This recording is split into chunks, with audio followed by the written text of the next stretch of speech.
রাজশাহী শহরের আশেপাশে এমন কিছু সুন্দর জায়গা আছে যা দেখলে আপনাদের প্রাণ জুড়িয়ে যাবে। আমার মনে হয় অনেকেই জান না, আবার অনেকেই শখের বসে আমার মতো হয়তো বা ঘুরে বেড়ান এমনি বনে জঙ্গলে ফসলের ক্ষেতের মাঝখান দিয়ে। তো তেমনি একটি সুন্দর জায়গায় আজকে বেড়াতে যাব বলে ইচ্ছা পোষণ করেছি। একেবারে লক্ষ্যহীন নয়, আমার দুটো লক্ষ্য রয়েছে। আজকে আমি প্রথমে ইচ্ছা প্রকাশ করেছি এখানে বরেন্দ্র রিসর্ট বলে একটি রিসর্টের খুব বিজ্ঞাপন দেখছি ইদানিং। তো সেই বিজ্ঞাপনের রেশ ধরেই বরেন্দ্র রিসর্টটা দেখার জন্য আমি মোটামুটি বেরিয়েছি, এবং সেই সাথে আরেকটি লক্ষ্য আছে, সেটি পরে বলবো। তো একটু আগে আপনারা যে জিনিসটি দেখলেন এটি আসলে কিছু ব্লক ছিল কংক্রিটের। এটি হয়তো কনস্ট্রাকশনের কাজে লাগবে, কিন্তু দূর থেকে দেখে অদ্ভুত লাগছিল, আমি চিনতেও পারছিলাম না, সেই জন্য নেমে ছবিগুলো ধারণ করেছিলাম এবং কিছু বুনো ফুল যা আপনাদের দেখালাম। এখন একটি চমৎকার বাঁকা রাস্তা, ফসলের ক্ষেত এবং আমবাগান, এই সব কিছু মিলিয়ে একটি ল্যান্ডস্কেপ, একটি চমৎকার ছবির মতো একটি ল্যান্ডস্কেপ আপনারা দেখতে পাচ্ছেন। এই ল্যান্ডস্কেপের মাঝখান দিয়ে আমি মোটরসাইকেল নিয়ে এঁকে বেঁকে এই পুরো এলাকা পরিভ্রমণ করব, এবং আমার সাথে সাথে আপনারাও থাকবেন। কি মুরগি? ও, এগুলো টার্কিশ। ও আচ্ছা, এটার ওজন কত হবে বড়টা? এটা মোটামুটি 6 কেজিটা হবে এখন। 6 কেজি হয়ে গেছে। এগুলো বাজারে বিক্রি হয় না? কেমন দাম হয় এগুলো? দাম বাজারে আগে এই আমাদের রাজশাহী খুব কম চলেছে এই ব্যবসা। রাজশাহী কম চলে। এগুলো কোথায় মূলত বিক্রি করার টার্গেট, নাকি এমনি শুধু শখের বসে পালা? এখন বর্তমান শখের ব্যাপার। আচ্ছা, ওইটা ময়ূরের মতো, কি সুন্দর। সব টার্কিশ না? আসলে এগুলো এক ধরনের ময়ূরী, যে পেখম মেলে আছে এখন, তাই না? ময়ূরের মতোই দেখতে কিছুটা, ওদের কার্যক্রম, ওদের আচার আচরণ, ওদের পায়ের সবই কিন্তু ময়ূরের মতোই। বাহ, খুব সুন্দর। ওদের বাড়ি এটা? এ কত করে কিনছিলেন? চলতে চলতে হঠাৎ করে এই কৃষকের বাসার সামনে গিয়ে আমি একটু থেমে গেলাম। তার বাড়িতে ছাগল পোষেন, মুরগি পোষেন, গরু পোষেন, সব কিছুই আছে। তারা তাদের নিজেদের জিনিসগুলো নিজেরাই উপভোগ করেন, সেগুলো বিক্রি করেন, তাদের কৃষির কাজে লাগান। সব কিছু মিলিয়ে একটি গৃহস্থালী পরিবারে যা যা থাকে সবই আছে। আমি তার সঙ্গে অনেকক্ষণ কথা বললাম, অনেক গল্প করলাম, এবং তাদের এই বিষয় আশয় সম্পর্কে কিছুটা তথ্য নিলাম। আমি যে টার্কিশ মুরগিগুলো দেখছিলাম সেগুলো আপাত দৃষ্টিতে দেখতে সাধারণ মুরগির মতো হলেও তার কিছু বৈচিত্র্যতা ছিল, যেটি আপনারা আমার কথায় শুনেছেন।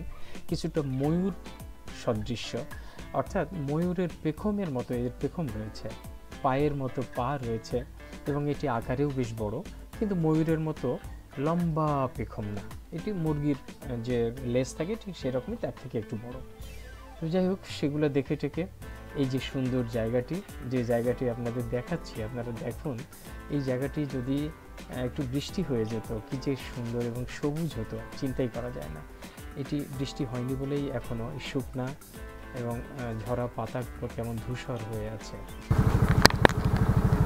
প্রিয় বন্ধুরা, আমি সৌন্দর্যের অন্বেষণে বেরিয়েছি বাসা থেকে। আমার বাসা থেকে মাত্র 5-7 কিলোমিটার বা 8-10 কিলোমিটার দূরে রাজশাহী কোর্ট স্টেশনের পশ্চিমে র্যাবের যে হেডকোয়ার্টারটি রয়েছে, সেখান থেকে আরও পশ্চিম দিকে এই মাঠের মধ্যে এসে এই চমৎকার জায়গাটি খুঁজে পেয়েছি, এবং এইখানে দাঁড়িয়ে কিছুক্ষণ ছবি তোলার আনন্দ বা ছবি তোলার আগ্রহকে আর কিছুতেই জমাতে পারলাম না। বাধ্য হয়ে এখানে নেমে শ্যুট করা শুরু করেছি। চারপাশে অসাধারণ সুন্দর, আপনারা দেখতেই পাচ্ছেন যে কত মজার এই জায়গাটি, অসাধারণ।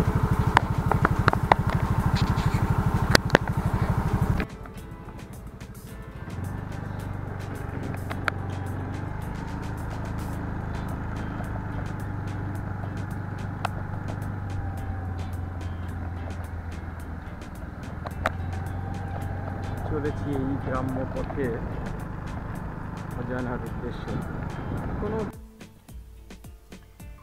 গাড়ি চালাতে চালাতে মাঝে মাঝে এমনি করে থেমে যায়, হঠাৎ করে ফসলের ক্ষেত, লাল শাক, কি সুন্দরী যে লাগে প্রকৃতির এই মাঝে। প্রকৃতি অকৃপণভাবে বিলিয়ে দেয় তার সৌন্দর্য।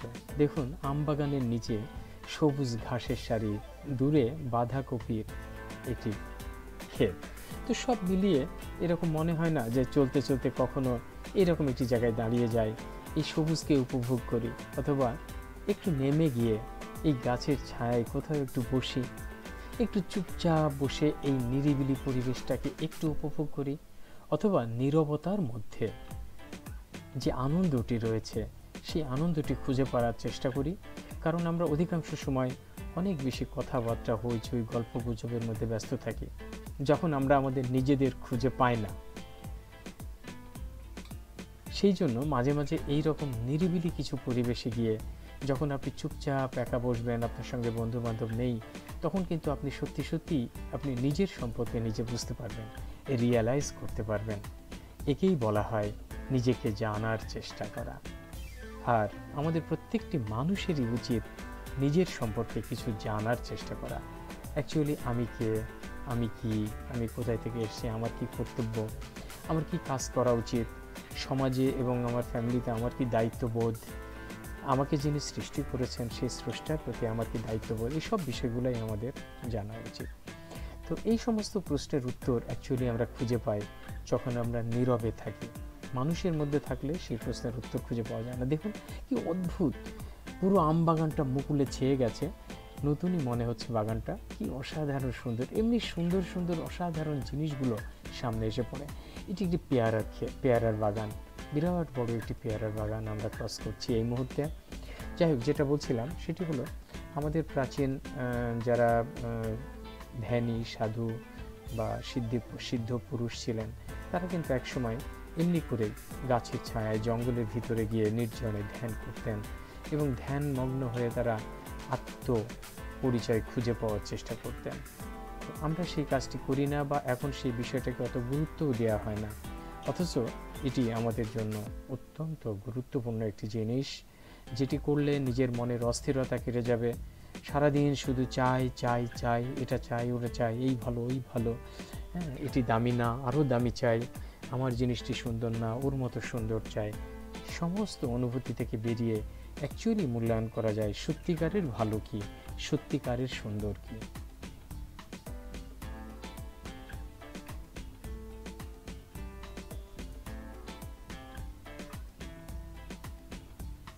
চলতে চলতে একটি চমৎকার জায়গায় এসে আমি গাড়ি থামাতে বাধ্য হলাম।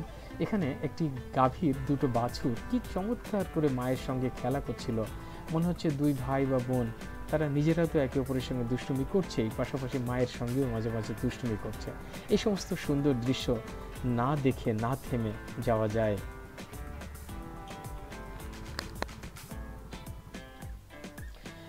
চলতে চলতে যে জায়গার কথা বলেছিলাম সেই বরেন্দ্র রিসর্টের সামনে এসে পৌঁছে গেলাম। অনেক খোঁজাখুঁজির পরে, অনেক জিজ্ঞাসাবাদের পরে রাস্তা খুঁজে পেলাম এবং অবশেষে এই বরেন্দ্র রিসর্টের গেটের সামনে এসে থামলাম। এটি একটি প্রাইভেট প্রপার্টি। এই যে রিসর্টের ভিতরে আপনারা দেখতে পাচ্ছেন একটি চমৎকার ভবন রয়েছে এবং এটি ভাড়া দেওয়া হয়। প্রচুর পরিমাণে ফুলের বাগান সহ লনগুলো সাজানো রয়েছে এবং একটু পরেই আপনারা আরেকটি মজার জিনিস দেখতে পাবেন।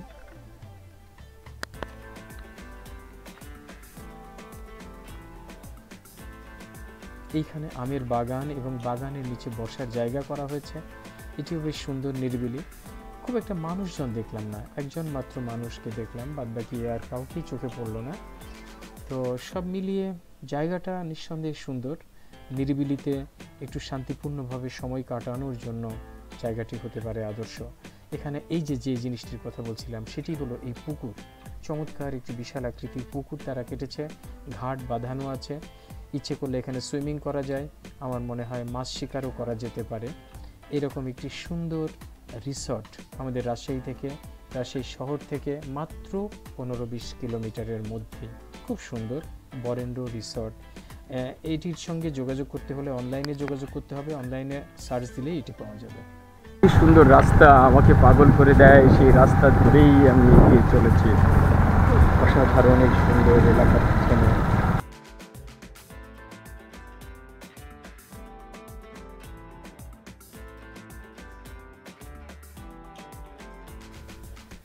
রিসর্টটি পরিদর্শন করেই আমি আবার একাকী বেরিয়ে পড়লাম এবং এই চমৎকার ফসলের ক্ষেত আমবাগানের ভিতর দিয়ে ঘুরতে ঘুরতে পৌঁছে গেলাম শীতলাই স্টেশন। এই কথাটি আমি গোপন রেখেছিলাম, কারণ এই চার্মটি আপনাদের জানাবো, এটি আপনাদের দেখাবো, এটি আপনাদের জন্য আজকে সারপ্রাইজ। এটি অত্যন্ত সুন্দর একটি জায়গা, আপনারা দেখতে থাকুন। এখানকার সৌন্দর্যগুলো ধীরে ধীরে আপনাদের সামনে উন্মোচিত হবে। শীতলাই স্টেশন এটি রাজশাহী কাকনহাট বা রাজশাহী চাঁপাইনবাবগঞ্জ রেলওয়ে লাইনের একটি স্টেশন, গুরুত্বপূর্ণ স্টেশন এক সময় ছিল, এখন অনেক নিরিবিলি হয়ে গেছে, লোক সংখ্যা কম। এই যে স্টেশনের উপরে প্ল্যাটফর্মে উঠে পড়লাম, আপনারা রেল লাইন দেখতে পাচ্ছেন। চমৎকার অনেকগুলো চেয়ার বসানো আছে এখানে। আমার বাইকটি আমি পাশেই রেখে আমি ঘুরে ঘুরে বেড়াচ্ছিলাম। এই আম গাছটি আমাকে হঠাৎ করে খুব কাছে টানলো, যাই হোক ওর ছবি না তুলে পারলাম না। আমরা যে স্টেশনের কথা বলছি সেই শীতলাই স্টেশন, এক্ষুনি আপনারা তার নাম ফলকটি দেখতে পারবেন। আর এই যে শীতলাই স্টেশনের পাশে প্রকৃতি, সবুজ প্রকৃতি, চারিদিকে গাছপালা, শুনশান নীরবতা। আর আপনার যদি চা বিস্কিট বা অন্য কিছু দরকার হয়, এখানে একটি ছোট্ট রেস্টুরেন্ট রয়েছে, একটি টি স্টল টাইপের, আপনি সেখান থেকে সেগুলো নিতে পারবেন। এই যে শীতলাই স্টেশন লেখা, এটিই মূলত রেলওয়ে স্টেশন ভবন। এখানেই রেলওয়ের কার্যক্রম চালানোর জন্য কয়েকজন রেলওয়ে স্টাফ আছেন, তারা ভিতরে ছিলেন, আমি আর আলাদাভাবে তাদের সঙ্গে দেখা করি নাই। আর সত্যি কথা বলতে কি, এই জায়গাটি আমাদের এত প্রিয়, আমরা মাঝে মাঝে ঘুরতে ঘুরতে হঠাৎ করে এই শীতলাই স্টেশনে চলে আসি। দেখুন, এই শীতলাই স্টেশনে এসে এই যে চেয়ারগুলো দেখলেন, এই চেয়ারগুলাই মনে বসে থাকি। কখনো ট্রেনের দেখা পাই, কখনো ট্রেনের দেখা পাই না, কিন্তু এই স্টেশনে বসে থাকতেই আমাদের ভীষণ ভালো লাগে। কখনো কখনো বাড়ি থেকে বেরিয়ে এমনি নিরিবিলি জায়গায় বসতে সবারই ভালো লাগার কথা। দোকানে কে আছে ভাই? ও আসবে, আচ্ছা আসুক আসুক আসুক, ধীরে ধীরে আসুক, অসুবিধা নেই। এখানে চায়ের তেমন কোনো নেশাও নেই, আবার চা যে খেতেই হবে এমন না, কিন্তু এই সমস্ত পরিবেশে একটা বিস্কিট, এক কাপ চা, এটি নতুন একটি আমেজ তৈরি করে, একটি নতুন একটি ধারার সূচনা করে। সত্যি আপনারা কখনো যদি এরকম কোথাও যান, আপনি দেখবেন ইচ্ছে না থাকলেও এক কাপ চা খেতে ইচ্ছে করবে, এবং এই চাটি অমৃতের মতো মনে হয় কখনো কখনো। আমি একটা বিস্কিট নিয়ে এসে খাচ্ছি আর অপেক্ষা করছি এই চায়ের দোকানের যিনি মালিক, তিনি ওই সামনে জমিতে গেছেন, উনি আসবেন, এসে আমার জন্য চা বানাবেন। সম্ভবত উনি চলে এসছেন।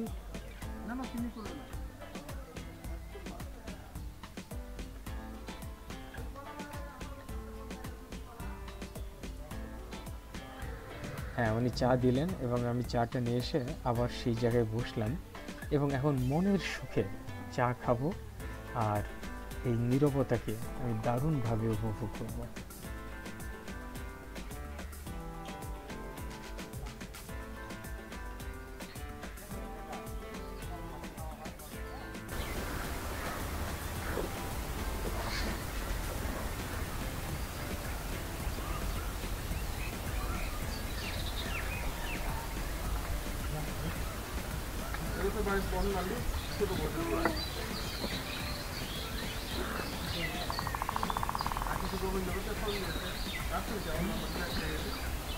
যতই নিরিবিলিতে নিজেরা আত্মমগ্ন থাকার চেষ্টা করি, আধুনিক যুগের অন্যতম অনুষঙ্গ মোবাইল ফোন কিছুতেই পিছু ছাড়ে না।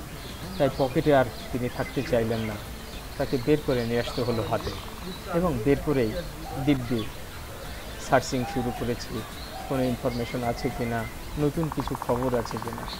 আমরা সবাই এই কাজটি নিয়ে এখন খুব ব্যস্ত, আর এই মোবাইল ফোন আমাদের জীবন থেকে আমাদের ব্যক্তিগত চিন্তাগুলোকে কেড়ে নিয়ে তাদের মধ্যে ডুব দেওয়ার জন্য অনুরোধ করে। আমরা সেই কথায় মগ্ন হয়ে তাতেই ডুব দিই সবসময়।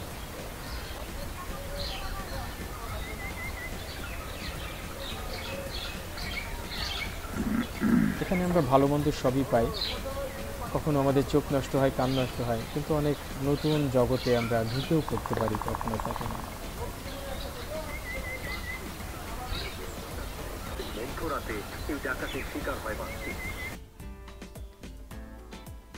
এই যে এইমাত্র একটি খবর পাচ্ছিলাম, যদিও খবরটি মিউট করে দিলাম কারণ খবরটি পুরো শোনানো যাবে না। এটি বিবিসি বাংলার একটি খবর ছিল এবং এটি বাসে ডাকাতির ঘটনার বিবরণ ছিল। যাই হোক, ফোনটাকে কিছুটা মিউট করে রেখে অথবা শব্দটাকে অচল করে দিয়ে আমি ছবিগুলো ঘাঁটতে থাকলাম আর আমার ফেসবুকের নোটিফিকেশনগুলো একটু সার্চ করতে থাকলাম। কেন জানি না মোবাইল মানুষের মধ্যেও ব্যবহার করা যায়। এখানে এসে আমি মোবাইল ব্যবহার করছি, আপনারা হয়তো অনেকেই বলবেন তাহলে নীরবতা থাকলো কোথায়। সত্যি কথা বলতে কি, এই পরিবেশের মধ্যে এক কাপ চা, মোবাইলটা পাশে, মানুষ নাই, জন নাই, আমাকে কেউ ডিস্টার্ব করার নাই, আমাকে কেউ কিছু বলছে না, এটিও কিন্তু কম পাওয়া না, এটিও একটি ভিন্ন স্বাদ। তবুও উচিত না হয়তোবা এই মোবাইল ফোনটিকে এইভাবে সার্বক্ষণিক সঙ্গে রাখার।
প্রিয় বন্ধুরা, আমার এলোমেলো বাইক ভ্রমণই বলি আর গ্রাম পরিদর্শনই বলি, আমি আমার বাসা থেকে বেরিয়ে আমার বাইকটা নিয়ে চলে এসেছি সোজা শীতলা স্টেশনে। আমি এই মুহূর্তে অবস্থান করছি শীতলা স্টেশন। যাত্রী নেই, ট্রেন নেই, কিন্তু স্টেশন আছে, প্ল্যাটফর্ম আছে, আর আছে দুপাশে বড় বড় কিছু গাছপালা। আমি আপনাদের একটু দেখাই, আমার পিছনেও বেশ বড় বড় কিছু গাছপালা রয়েছে। এই যে দেখুন, এই সমস্ত গাছপালার মাঝে এখানে একটা টি স্টল রয়েছে, এই যে স্টেশনের নিচেই। আমি স্টল থেকে বিস্কিট, চা নিয়ে এখানে বসে বসে খাচ্ছিলাম আর একা একা বসে বসে এই প্ল্যাটফর্মের যে অনুভূতিটি সেটি আমার মধ্যে সঞ্চার করার চেষ্টা করছিলাম। এখান দিয়েই চলে ট্রেন, এই যে আমার পাশে রেল লাইন, এবং এইখানে হয়তো প্রচুর যাত্রী এই এলাকার উঠানামা করে, কিন্তু এই মুহূর্তে এতটাই নির্জন যে আমি ছাড়া প্ল্যাটফর্মে আর কোনো যাত্রী নেই। সত্যি বলতে কি, মাঝে মাঝে এমন পরিবেশ আমার ভীষণ ভীষণ ভালো লাগে। আমার মনে হয় এমনই জনমানবহীন কোনো নির্জন স্টেশন, কোনো নির্জন জায়গায় গিয়ে যদি প্রকৃতির সান্নিধ্যে বেশ কিছুটা সময় কাটিয়ে দেওয়া যায়, আমার মনে হয় মন্দ হয় না। এবং আপনারা যদি কখনও আমার মতো এই রকম ফিলিংস আসে, বাড়ি থেকে বেরিয়ে চলে যান এই রকম কোনো সুন্দর একটি জায়গায়, যেখানে গিয়ে আপনি দোদণ্ড বসুন, এক কাপ চা খান, অথবা এই যে চারপাশে প্রচুর ঘুঘু ডাকছে, অন্যান্য পাখি, শালিক সহ নানান পাখি, আমি অনেক পাখির ডাক শুনতে পাচ্ছি। এই রকম একটি চমৎকার পরিবেশে ঘর বাড়ি অফিস আদালত সব ফেলে রেখে কতই না মধুর, কতই না সুন্দর এবং একটা রোমান্টিক পরিবেশ এখানে বিরাজ করে। হ্যাঁ, বলতে পারেন এখানে আমার কোনো বন্ধু থাকলে হয়তো আরও ভালো লাগতো, অবশ্যই লাগতো, কিন্তু বন্ধু যখন থাকবে না তাই বলে সেই জায়গাটি নিজে একাকী উপভোগ করা যাবে না এমন তো নয়। আর সেই জন্যই আমি এখানে বসে এটি তিল তিল করে উপভোগ করছি। চমৎকার একটি অনুভূতি আমার, চমৎকার একটি সুন্দর জায়গা, এবং এই রকম একটি পরিবেশে আসলে আপনাদের অবশ্যই ভালো লাগবে, আমি কথা দিতে পারি। গাছে নতুন মুকুল এসছে, দেখুন আম গাছে কি চমৎকার লাগছে মুকুলগুলো। আমার অদূরে দেখতে পাচ্ছি একটি শিমুল গাছ। আমি একটু জুম করি আপনাদের দেখাই, রেল লাইনের উপরে এই যে দূরে শিমুল ফুলগুলোর রং হয়তো বোঝা যাচ্ছে না, কিন্তু প্রচুর ফুল ফুটে আছে। আর রেল লাইন চলে গেছে এইটা কাকনহাটের দিকে। আমার মাথার উপরে একটি বুড়ো নিম গাছ, আপনারা দেখুন কত বয়স এই গাছটার, এবং এই গাছের ডালপালাগুলো কত পুরনো হয়ে গেছে। তার পাশে একটি কড়ই গাছ এবং অন্যান্য অনেক গাছ তো এখানে রয়েছে। সত্যি অপূর্ব অপূর্ব সুন্দর। আর পাশেই যে সবুজ ক্ষেত, নানান রকম শাক এখানে হয়ে আছে, ফসল তো আছে, ফসলের মধ্যে আগাছাও আছে। একটু আগে এই চা দোকানি ভাই এই মাঠ থেকে বথুয়ার শাক এবং অন্যান্য আগাছা তুলে নিয়ে আসেন। আগাছাগুলো উনি ছাগলকে খেতে দিলেন, ছাগলটা এখনও খাচ্ছে, এই যে পাশে ছাগলটা এখনও খাচ্ছে। আর উনি বথুয়ার শাকগুলো ওনার বাড়ির জন্য হয়তো রাখলেন। তো সত্যি এইরকম একটি নির্জন পরিবেশে আসলে আমার বিশ্বাস ভালো লাগবে কখনো কখনো। ভাই তো ভালো থাকবেন, আল্লাহ হাফেজ।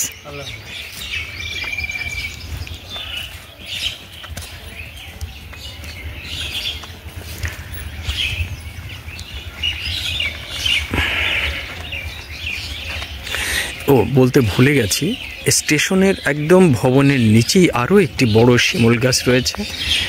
আমি পশ্চিম দিকে শিমুল গাছটা দেখাচ্ছিলাম, আমার এই দিকটায় অর্থাৎ এই সোজা যে রাস্তাটি দেখছেন রেল লাইনটা, এটা চলে গেছে রাজশাহীতে, আর এই দিক দিয়ে ঘুরে এই পাশটা চলে গেছে কাকনহাট হয়ে এটি আমনুরা, চাঁপাইনবাবগঞ্জ, রহনপুরে। আর এই যে গাছটির কথা বলছিলাম সেটা হলো এই শিমুল গাছটা। এটাও কিন্তু খুব সুন্দর এবং বিরাট বড়, বিরাট বড়। দেখুন অনেক পুরনো গাছ, অনেক ডালপালা মেলে ধরেছে, কিন্তু গাছের মাথার উপরে সূর্য থাকায় গাছের ফুলগুলোর রং বোঝা যাচ্ছে না, কিন্তু গাছে প্রচুর পাখি বসে আছে। এবং গাছের নিচে খেয়াল করুন কত শিমুল ফুল পড়ে আছে নিচে, পাখিরা খাচ্ছে ফুলের রেণু থেকে হয়তো মধু অথবা তাদের খাদ্য। আর গাছ থেকে অসংখ্য ফুল পড়ে নিচে পড়ে আছে। এই গাছটির থেকে ওই দূরের যে গাছটির কথা বলছিলাম সেই গাছটি কিন্তু গাছের নিচে লাল হয়ে আছে, আমি দেখতে পাচ্ছি রেল লাইনের উপরে লাল হয়ে আছে। দেখা যাবে কিনা জানি না, রেল লাইনের উপরে এই যে মানুষটি হাঁটছে ওর পাশেই দেখুন লাইনের উপরে লাল টকটক করছে, প্রচুর ফুল ওখানে পড়ে আছে। এটা অনেক দূর থেকে আমি জুম করছি, ছবিটা ভালো আসবে না হয়তো বা। যাই হোক, এইখানে আমার বাইকটি রাখা আছে, আমি এখন এই বাইকটি নিয়ে সোজা রাজশাহীতে চলে যাব। আবার হয়তো কখনো কোনো একদিন এসে এই সুন্দর জায়গাটিকে কিছুক্ষণ বসে থাকব। এই চেয়ারগুলো, এখানে অনেকগুলো চেয়ার বানানো আছে, এই চেয়ারগুলোই বসে থাকতেও খুব ভালো লাগে, ছায়া ঘেরা জায়গা। এই যে আমার পাশে একটি বয়স্ক গাছ, বুড়ো গাছ, আমার এই বুড়ো বুড়ো গাছগুলো খুব ভালো লাগে। আপনারা জানেন আমি যেখানেই যাই এই গাছগুলোকে হাইলাইট করি। এবং এই মুহূর্তে এই গাছের গোড়াতে এই যে চেয়ারটি পাতা আছে, চিন্তা করে দেখুন এই নির্জন প্ল্যাটফর্মে পাখির ডাক, প্রকৃতি আর আপনি, কতটা ভালো লাগবে এই সুন্দর জায়গাটিতে বসে থাকতে, অসাধারণ।